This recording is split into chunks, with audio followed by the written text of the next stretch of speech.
Hello, everyone, and welcome to Dr. Judy WTF, What the Freud. And I am going to be talking, actually, we have a special guest tonight, and we're going to be talking about the effects of narcissistic mothers on their children. So I know that there are different people who live with narcissists, who have fathers that are narcissists, brothers, sisters, bosses. Tonight, we're going to concentrate on the mother-daughter disconnect. And today we have with us Christiana Davidson from London, England. Hey, hello everybody. Thank you so much. You know, audience, that it is 4 a.m. in the morning in London, England. Christiana stayed up to be the guest on our show, and she is one of our staff members. She is a Mind Map certified life coach, the Be the Cause Mind Map certified life coach, and she's a counselor in London, and she has been doing a phenomenal job with the patients that I refer to you from the Psychological Healing Center, and I really want to acknowledge you for that, and thank you so much for offering people a pathway to healing. Dr. Judy, thank you so much for your kind words, and thank you for having me on your show today.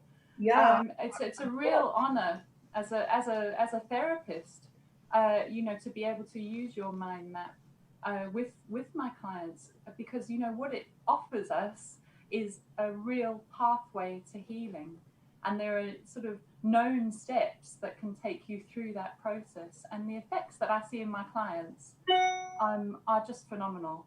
So thank you for having me on today. You're welcome. And I know that you come from a more of a traditional background and training, and I explained to you that when you enter the mind map system, you're not going to have to plan the therapy so much. You're not going to have to connect the dots, because the mind map helps you connect the dots. And that doesn't mean that it goes without training, because you have had a lot of supervision with me, a lot of mind map training and reading, and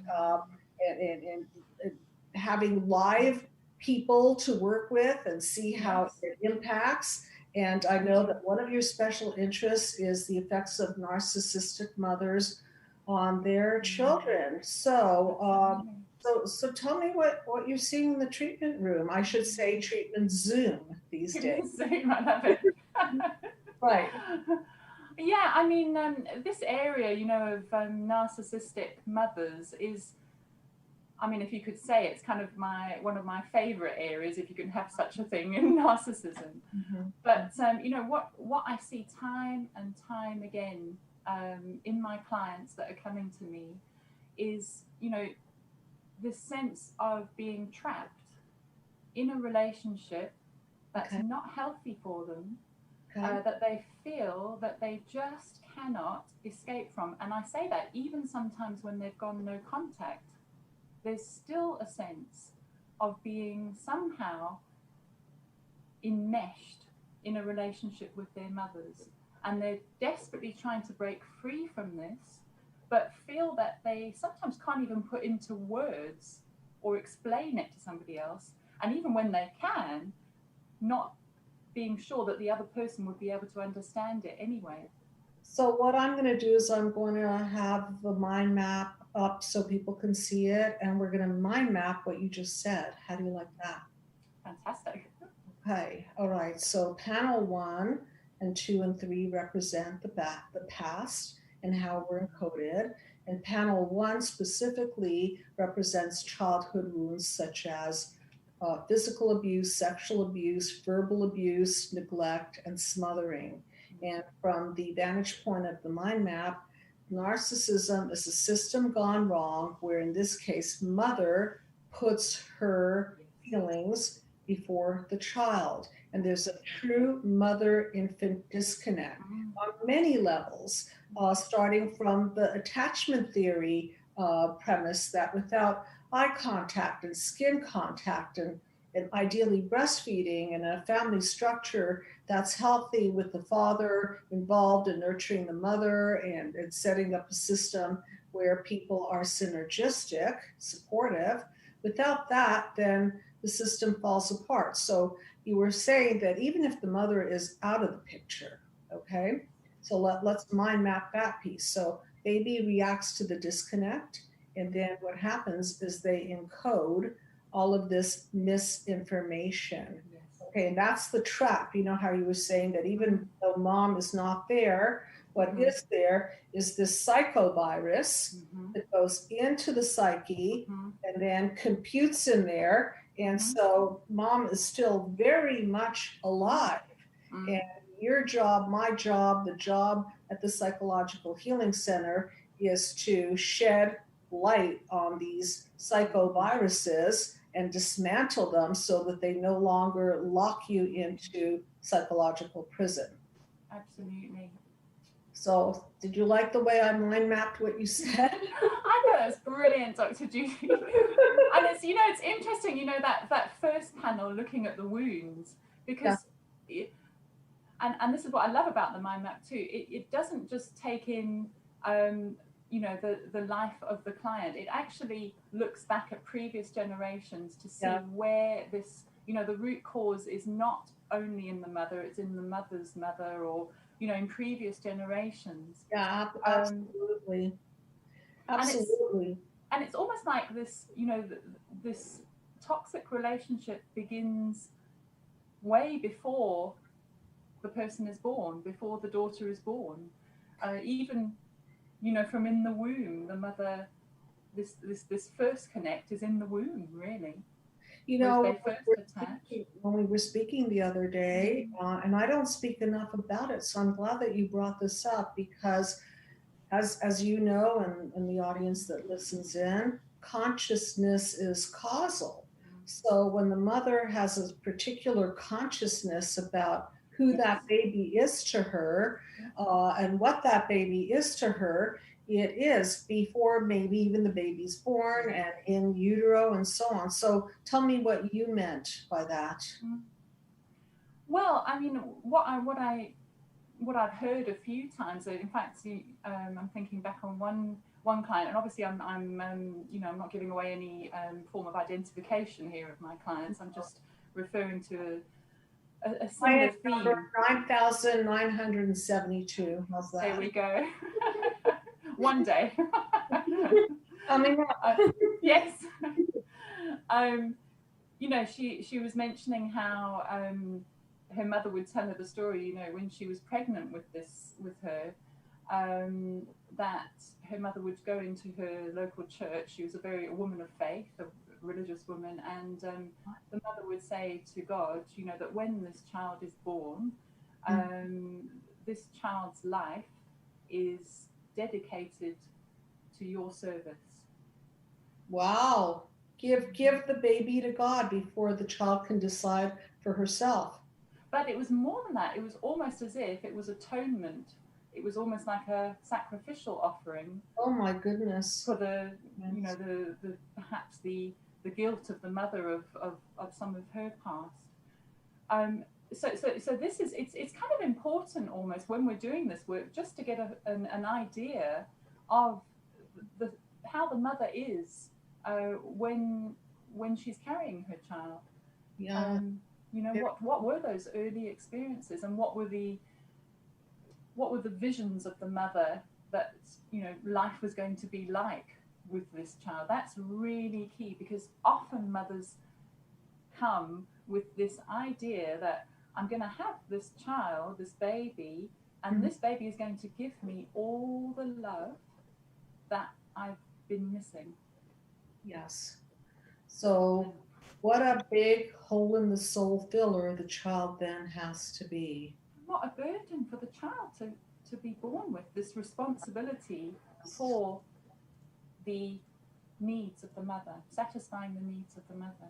Right, and that's exactly the definition I was referring to, where the mother puts her own needs before the child, and now the child is meant to fulfill the needs of the mother, whether it be emotionally regulating her or fulfilling some sort of a promise to God, some sort of sacrifice that she must make, or some sort of fulfillment and agenda that she has for her child. And then the thing is, Dr. Judy, babies and children as they are egocentric. Right. They demand their needs to be met, and rightly so. And that's where it starts to go wrong, when the mother begins to realize that it's not panning out as this sort of rosy picture that she had before having the child.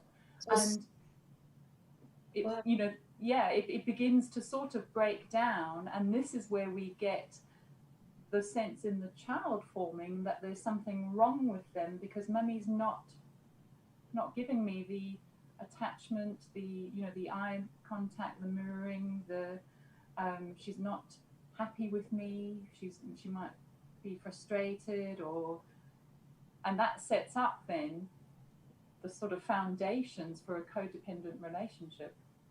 Really. And you can see the multi-generational piece in that mom is also egocentric, just as a baby is egocentric. Now we have an egocentric mom, meaning that she's self-centered, not child-centered. And this has to do with multi-generational wounds of the mother that have not been therapized, cleaned up, addressed, processed. And so now she's visiting this upon her child.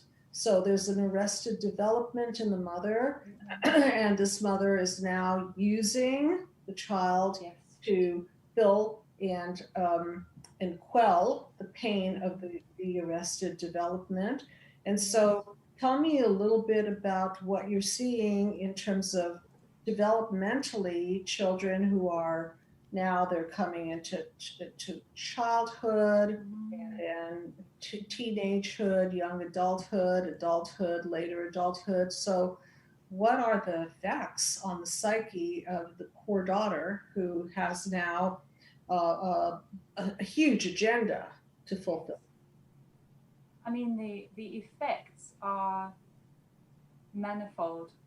This stretches right to the core of the person, the child, really. Because in those early years we are forming our own healthy psyche, as you say, our own healthy, strong inner core self. But that just has no chance from the offset. In fact, for the child, as an infant, they learn they have to disconnect from themselves in order to connect.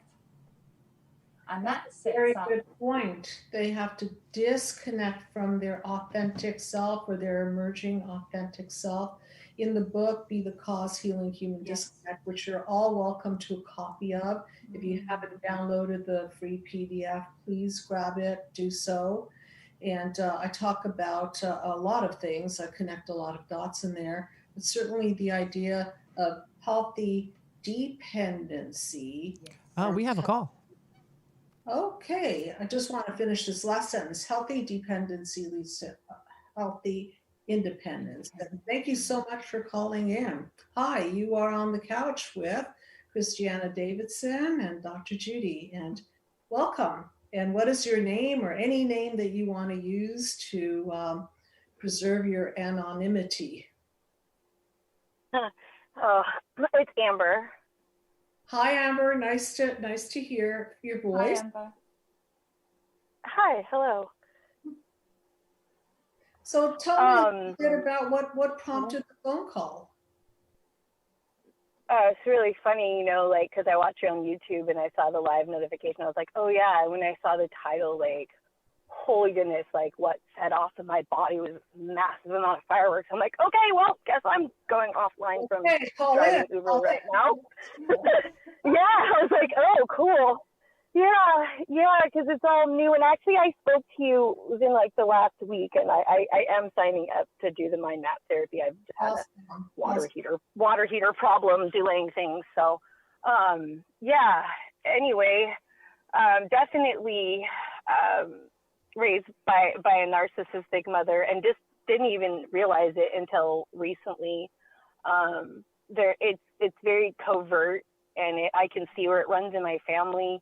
I find myself incredibly confused as to which ones are the narcissists, which ones aren't, like, and what role was I playing? Because I think I played them all, and there were multi-generations, and so there were things like in infancy that happened where like I would scream when I was like maybe 5 or 6 months old, when my brother, who's a year older, would come in the room and my mom wasn't there, and he'd get in trouble because she assumed he like hurt me.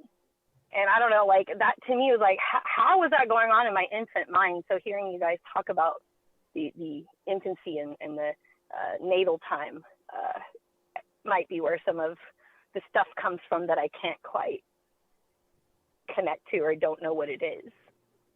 So do you have Christiana, maybe you can answer some questions. So do you have a specific question? And here I am putting Christiana on the spot the very first time she's on YouTube, but I know you can handle it. So go ahead and ask away, please. Let me see. Oh, it's funny. It's such a, I don't know, I'm in like such an overwhelmed fun state right now. I'm the person who enjoys stage fright stuff, and I totally have it moving in me. So my brain's a little, I think I'm kind of dysregulated, to be honest, right now. I'm sorry, I didn't hear that. Just for my mind to like form a question feels really hard, and I don't know, maybe I just needed to have a moment to feel heard or seen. The lost child role is the one that I actually feel the most, and and I think you talk about the effects. I can at least tell you the effects are like pathological levels of loneliness and like anxious, preoccupied attachment, where I keep ending up with friend with benefits that no one wants anything else with. I also, with the programming of grandma and mom around men and sex and different things, I managed to walk myself into a date rape and become the mother of a set of twins in a no support scenario where I had to lean on my narcissistic mother as parent number 2. And so now I see the wounds in my children. So those are the effects that I could say, at least, that I've lived through. Amber, thank you so much for your great honesty and your bravery in sharing some of your story tonight. And I can really hear a sense of loneliness almost in all of your story.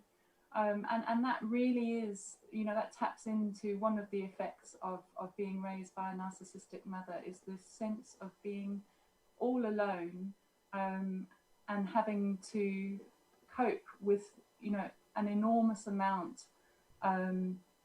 of difficulty, even from a young age. And I can hear how this is the sense of loneliness perhaps has panned out in your life. But that's where, where we come in at the Psychological Healing Center. You can be seen, Amber, you can be heard by people who understand. And, that's so important, that's so key to your healing, as you rightly said. You need somebody to hear you and to listen to your story and to guide you to healing, which is available. It really, really is. And I got that. Sorry, no, this is something I think is really important, honestly, for other listeners, because, early on, one of the things, my mom led me into a network marketing company, and I latched onto personal development. And I went through that industry over the last 22 years, over six figures invested, and I filed bankruptcy on it, like all kinds of stuff, because I was looking for a solution to a problem I could feel, but I could not see. You can't solve this in the next sales training or the what's your life purpose or all those little things that I was using to try to fill that hole in the soul. It needs to be treated properly. And that's what I'm clear on now. And that's why, like, for the first time, I feel like, wow, I can see it, and there's a path to heal it, and you guys made it affordable. Like, I really And I want to comment on that. We were talking earlier about healthy dependency creates healthy independence. And since your mother was not this safe, dependable, accessible, emotionally available, emotionally supportive person, you didn't have the necessary structure to lean on and build a sense of self. So that little I didn't have the support to develop into a big I. So then people become vulnerable, right? They become vulnerable to codependency and leaning on other people and idealizing maybe a career or an organization that will help them to develop. And then, why I call the show WTF, what the foot. And then somehow, not magically, the psyche repeats the same pattern of giving, depleting, letting down your boundaries, allowing people in that shouldn't be there. And then you feel absolutely devastated, robbed, betrayed, and so on. And then here you are, right? Finally opening your eyes and doing research and downloading books and YouTubes and so on. And so I'd like to know what where your awareness is at this particular point in time. In what way? Just that you've been kind of you've been under the water in terms of not knowing what hit you, and now you're starting to look around and see, okay, this family member, yeah, right? So how would you define what you're seeing? It's starting to play out at some level. Like Christmas was revelatory. I actually got physically shoved out the door, and I watched it. I watched the narcissistic rage and the injury. I watched him cycle twice back to back through love bomb, you are my best friend, devalue, get out, twice. It cycled through. I was like, oh, wow. And I had another friend who, she was a big part of my awakening. I didn't realize that she was a covert narcissist. She seemed pretty codependent and altruistic, and I caught her like trying to confront me in a way, and my body was reacting and all this stuff. And I went, no, you know what? I'm not doing it. We were working a job, and she came over to my car. This is my 5-10 minutes before work to myself. No, you don't get to come in and do this. And I was like, I was like, she's gaslighting me. No. So I'm starting to see it like that. And I know it's my hypervigilance is so attuned to being able to look through narcissistic behavior. And we're using the word, I think you were beginning to see. So as it's happening in real time, there's an objective observer part of you that's beginning to develop, and an indignant one, which is really healthy, because part of the work is finding your healthy indignancy, which in simple terms is healthy, I dare you. How dare you talk to me like that? How dare you treat me? Right? And then we have to reevaluate our friendships, our relationships with our family, and so on. And Christiana, you can speak to that, how difficult it is when people start waking up, how difficult it is for them to then start setting boundaries. Do you want to speak a little bit about that? Absolutely. Yes, Amber, I think I hear what you're saying is you're almost beginning to reconnect with your gut instinct, with your intuition on things. And that is one of the things which is we disconnect from as children of narcissistic parents. We disconnect from our gut instinct, and we almost project our gut. Well, our mothers become our gut instinct for us, so they tell us what we should be thinking, feeling, doing, how we should be acting, and so we have a sort of an external locus, as they say, of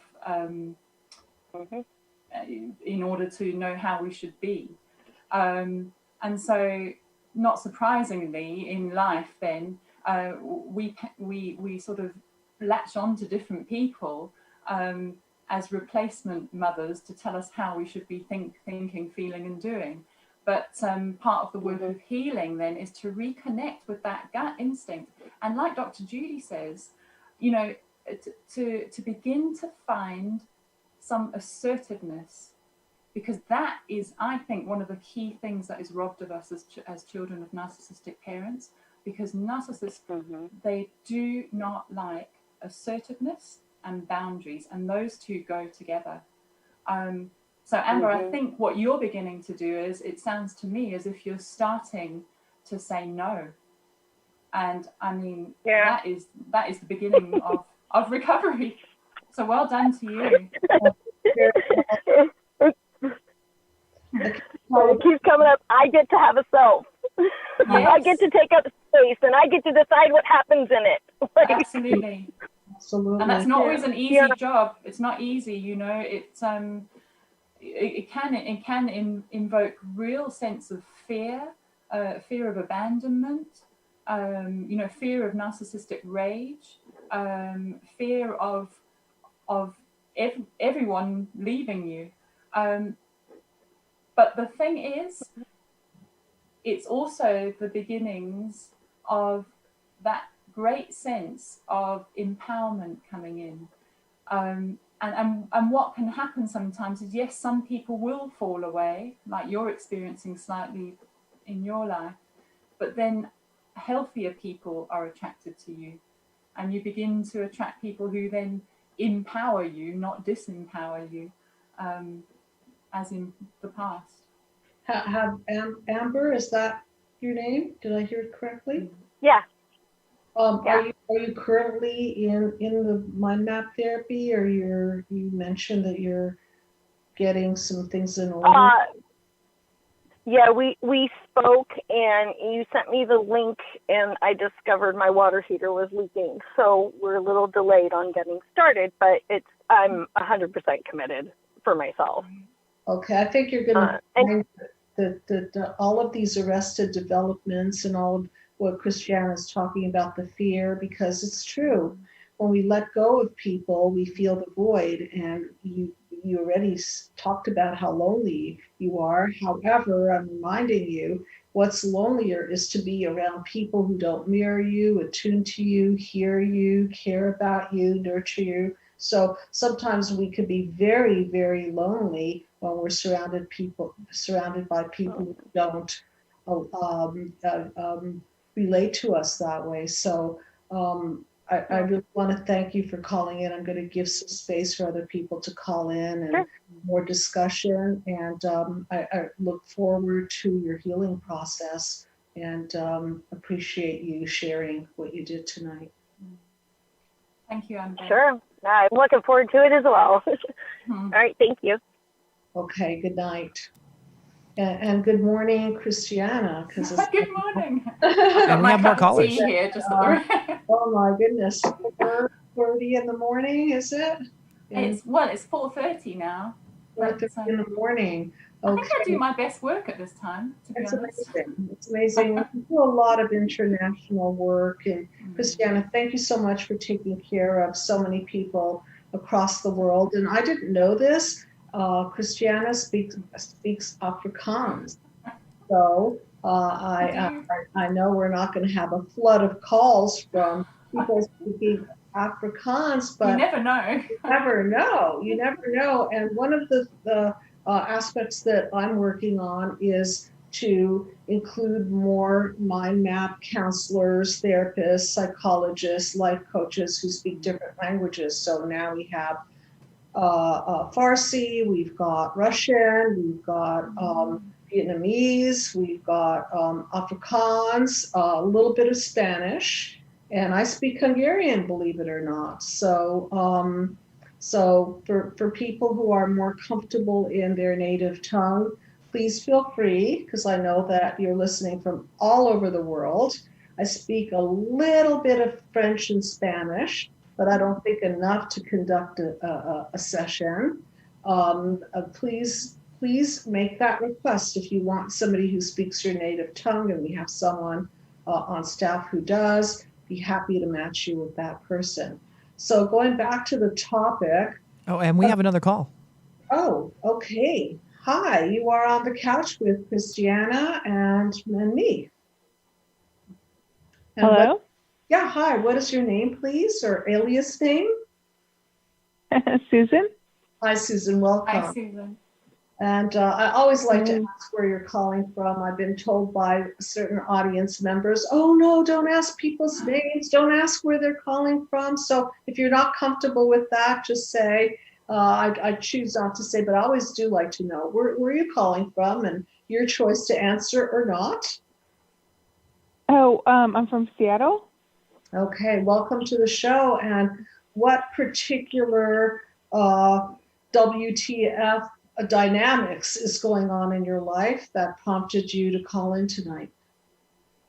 Well, I really am learning about this topic. I'm in my mid-40s. I've only really been aware of all of these things for less than a year, believe it or not, just really oblivious. But I know a lot of people also are in this stage of going through the WTF and also discovering, thanks to good counseling and other sources like yourself, what's really going on. And in my background, I was kind of a scapegoat, mainly like a Cinderella scapegoat. Also sort of a lost child role. But lots of religious toxicity, religious abuse, and lots of really bad sibling rivalry, like horrible physical, emotional sibling rivalry. And so my question specifically is about learned helplessness. I've always been very capable professionally and in other areas of my life, but at this stage in my life, I really just struggling to find, that confidence and, sort of the self-esteem and self-regard, to, just put myself first and in a way that's consistent. Does that make sense? Take it away, Christiana. Go ahead. Sorry, my dear, what was your name again? I didn't catch it there. Susan. Susan, nice to meet you, and thank you for calling in. Yes, there were a couple of things that I heard in what you shared just then, particularly the Cinderella image. And what an appropriate image that is for a daughter of a narcissistic mother, particularly the scapegoat.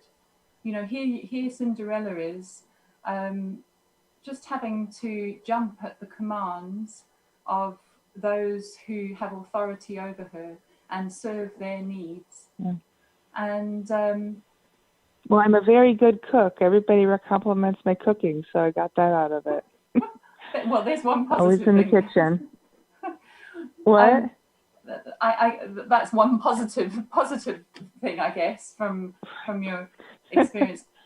But right. I wonder, sometimes even the things we're praised for as children can be part of the narcissistic agenda. Yeah. Just as much as we're sort of diminished on one hand, the things we're praised for are also part of this narcissistic agenda in terms of having us become dependent upon the mother, dependent enough that we will spend our lives serving her needs. So that's really the main... Sorry, carry on, Susan. And the sibling rivalry, I realize now, was, I just didn't know why my siblings were, horrible to me. It was debilitating as a teen and everything. It's been a long time now, of course, but anyway, I was just supporting your point that it's part of the power play. I just want to direct you to a video I did a while ago called Sibling Rivalry and Parents is the Cause. And I did many YouTube videos about different parts people play, the scapegoat and the golden child and the mascot and the lost child. And so you might want to look at those videos. You could just go to the YouTube and punch in the theme, and in the video will pop up. So I think part of Okay. the work is psychoeducating yourself as you are. And the Cinderella, I happen to love stories because they're so rich in metaphor, and they're almost like a well, a metaphor for the mother figure, right? The father figure, and the Mhm. scapegoat. So these stories are very poignant, and in that they tell a lot of stories about childhood abuse. And there it is, Cinderella. She was abused. She was controlled. She was manipulated. She was demeaned. She was devalued. She was destroyed. She was shadowed over. Um, and imagine what her negative core beliefs were. Can you guess? Here, I'll pose that question to you, Susan. What do you think her negative core beliefs were as a result of the treatment by stepmother and stepsisters? You're asking me or Yeah, Christiana? yeah, no. Oh, I mean, I think that ties right into the learned helplessness. It's like my only value is what I can do for others. There That's we my go. persona. That's the persona laid on me on And top. So it's hard to. Mhm. go ahead. Oh, it's hard to really own and feel, that when I do something for myself, I do it out of a sense of this is the right thing to do. I should make this wise choice or that wise choice. But it doesn't really sink in as I'm doing it for myself as much as I'm doing it because it's the right, like the objectively right thing to do. You know what I mean? Yeah, I want to bring up the aspect of grooming because we get groomed to assume the family part. So you were groomed for this role, and now you're confused because it may be true that you love cooking and that your mother wanted you to cook. That would be one scenario. And so, how do you know that you love cooking because you love cooking and it's authentic to you, or you love cooking because you love to people please? And this is the kind of connect the dots we make during the process of the mind map treatment, because we have to separate the authentic from the inauthentic, and in a sense take down the old system, which then leads us to chaos. But now, instead of falling apart, we're deconstructing the old the misinformation, if you will, the old blueprint. We have to, because we've got to get the poison out, and we have to reconstruct it to help. It's almost as if it kind of. Susan. Sorry, carry on, Maggie. Mhm. What were you going to say? Oh no, go ahead, please. I think I interrupted you last time. It's almost as if, Susan, you took on a Cinderella self-image as a child, and you believed that this is who you are. But by working the mind map, or whatever therapy to help you with this, it's almost like you can take off the clothes of Cinderella, and one by one we do take them off in the mind map, so that your authentic princess can come to the ball of life, as it should be. The difficulty, I feel is like, doing something that would be for myself, because it's authentic. In the past that would have been punished. Someone would have lit onto that immediately. A sibling or a parent, squash that right away. Your needs are not only are they last, they would not do the opposite of whatever that thing is, just to spite you. So it feels even now, all these years later, not safe to feel that way, even though I still, a very stable, lifestyle wise and everything, and secure and everything, but there's still that sense of I shouldn't, I gotta be careful about, or just this discomfort with meeting my own needs, just for the sake of them being my own needs. I just wanted to explain a little bit more about that other part of you that is developed and competent. I refer to it as your island of competency. So we all have islands of competency whereby your career might be going well, you might be a very together person. It's just that sometimes the emotional world and the logical outside world don't match up. And I see this all the time in the treatment room where people walk in and they are very, very competent, educated, successful, and so on. And then when we go down to the level of childhood wounds, they are really, really hurting in there, and they feel about themselves that they're worthless, and down to the bone of that they should not even have been born in some cases. So you could see the contrast. And I also want to refer to Martin Seligman, who came up with the concept of learned helplessness. And what that is when you're trying to express yourself and you're all excited about something that you observed or an aspect of yourself that's developing, and then mommy dearest gives you the evil eye about it, and she doesn't approve because it doesn't fit her agenda, it doesn't have anything to do with her, or that if you develop that way, maybe you're going to form a healthy independence and leave the nest. And that's not all very nice for mom, because after all, wouldn't it be nice for her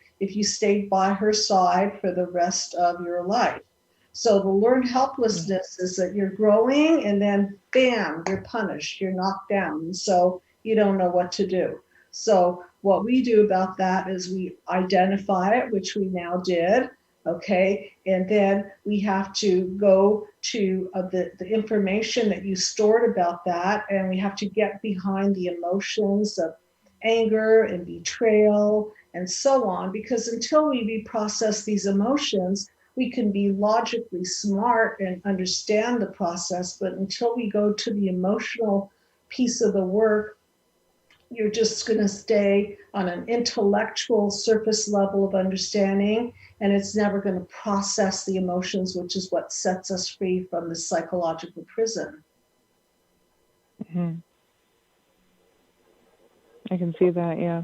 That's why a lot of therapies miss the point, because they explain things or they're centered on technique and centered on tools and so on, which there's a place for. It's just that if you don't get to the cause and you don't get to the deep, dark, dirty, what's behind what's the feeling about it, what's the resentment about it, what's the anger about it, the conversations that you could never have with your mother or your father or your sister or your brother or anybody. And we don't recommend that you call them and talk to them, because if they truly are unempathic, you're not going to get a response that's empathic. It's not going to help you heal.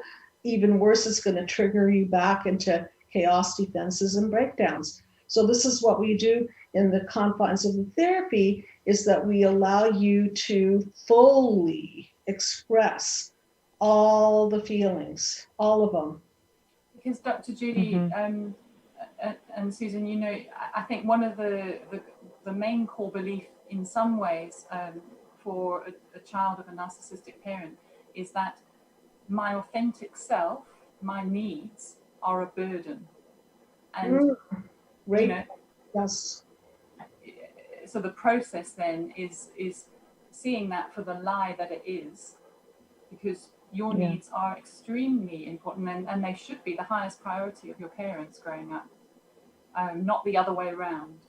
And so the work we do then is to begin to say, hang on a second, no, I'm not going to repeat this process to myself. I'm not going to take up the rod of my mother and continue to treat myself in this way. No more. I'm going to allow myself now to have some needs, and I'm going to honor them. I'm going to step into the role of a loving parent for myself.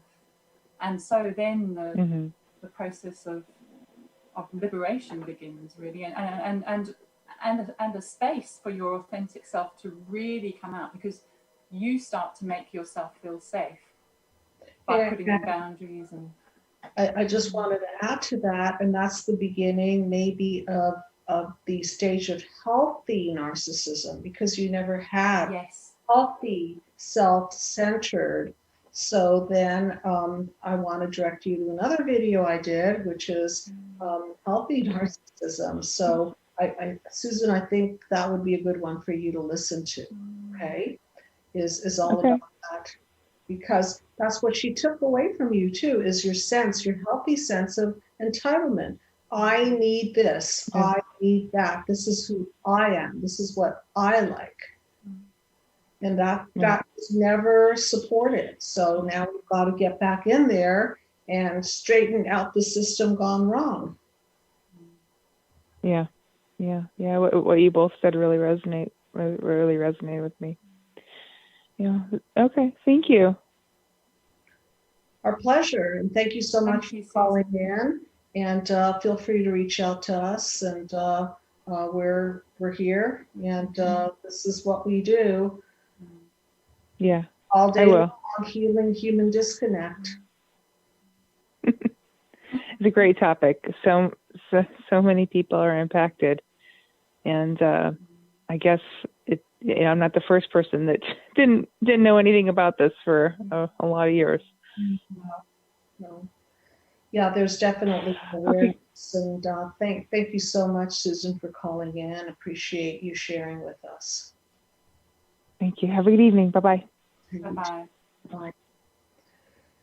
Yes, quite often people don't wake up when it's late in life, and then people have to deal with lost time and lost development, and there's a sort of a grieving process there that, geez, I wish I knew about this earlier. Well, I created the mind map, and I wish I had a mind map when I was a little girl. I wish I had a mind map really to guide me through my life, because I didn't know about narcissism. I thought that those people were just, they were a little eccentric or selfish, and I knew that I didn't feel good around these people. I felt diminished, but I didn't know what it was. And unfortunately, children tend to turn against themselves, just like Alice Miller says in her book, The Drama of the Gifted Child.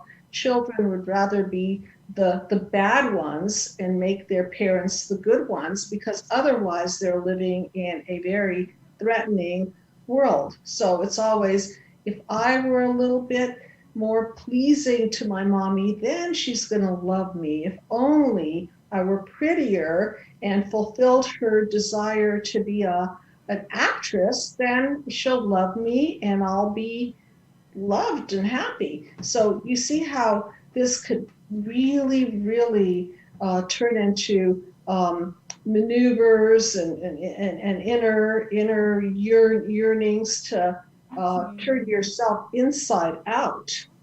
And there's a sense also. And we have another caller. Oh. Okay. All right. Hi. Welcome. What is your name? Oh, please? hello. My name is Naya.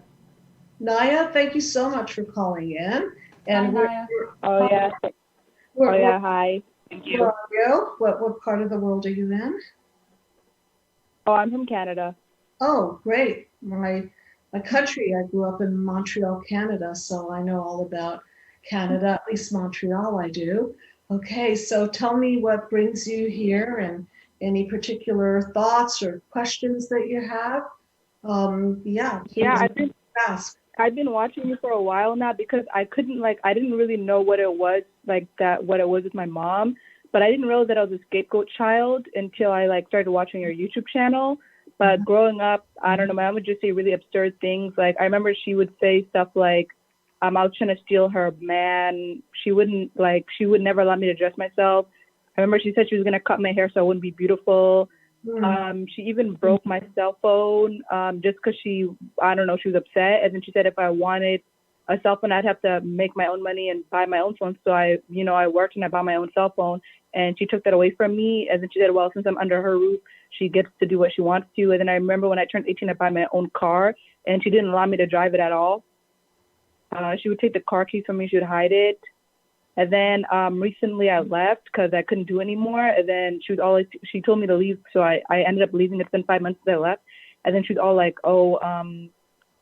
you need to come back, like you need to come back, when are you coming back home? So, and I didn't realize that it was more of a control thing where narcissists have a really big issue with having to control you.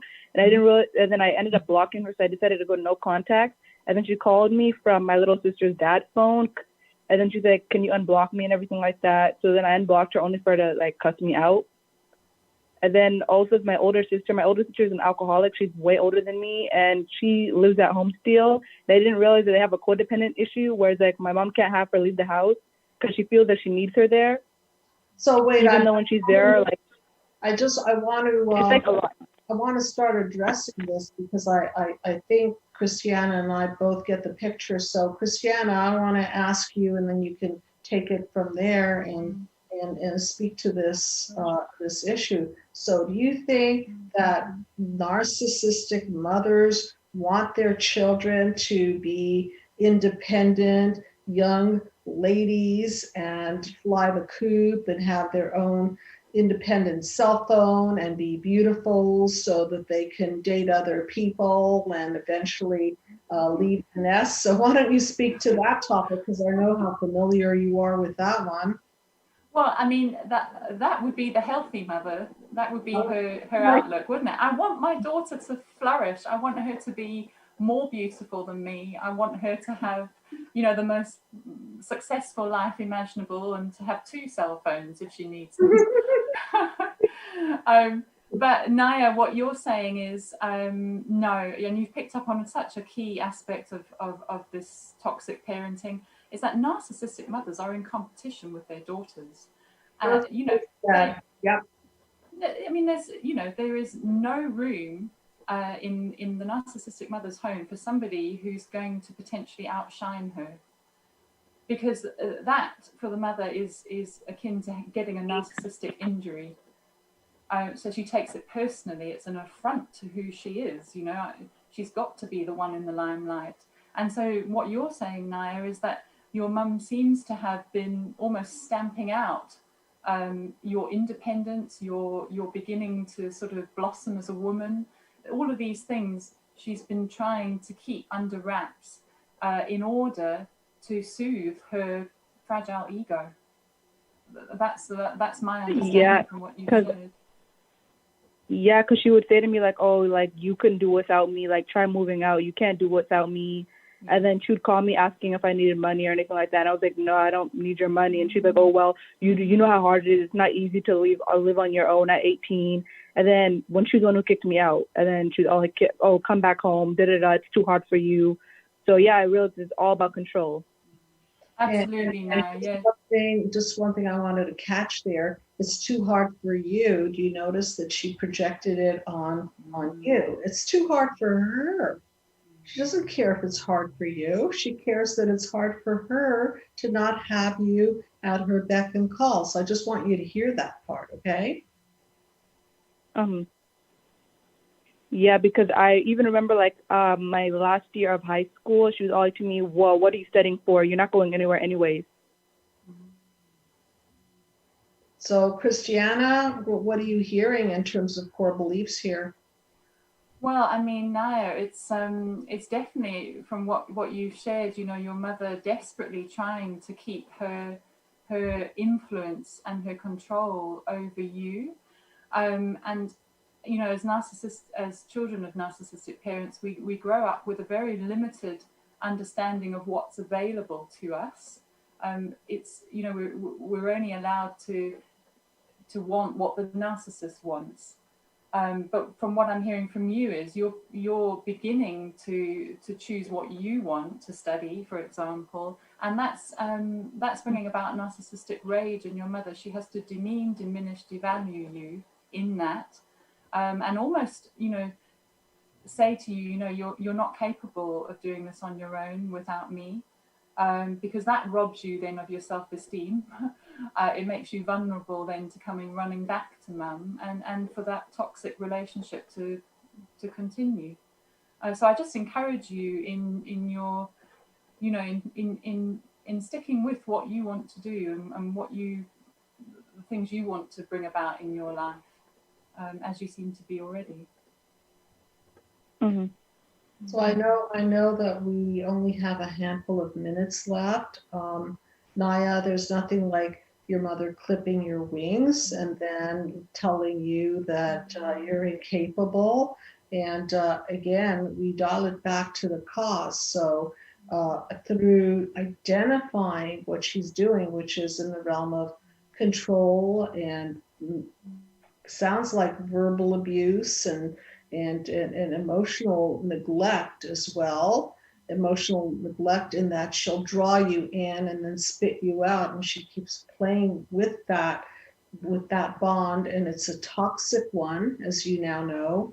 And toxic bonds are really tough to break because there's an addictive quality there also. And so when you go no contact, you may also feel the guilt and the shame and so on and so forth. So all of that has to be worked through.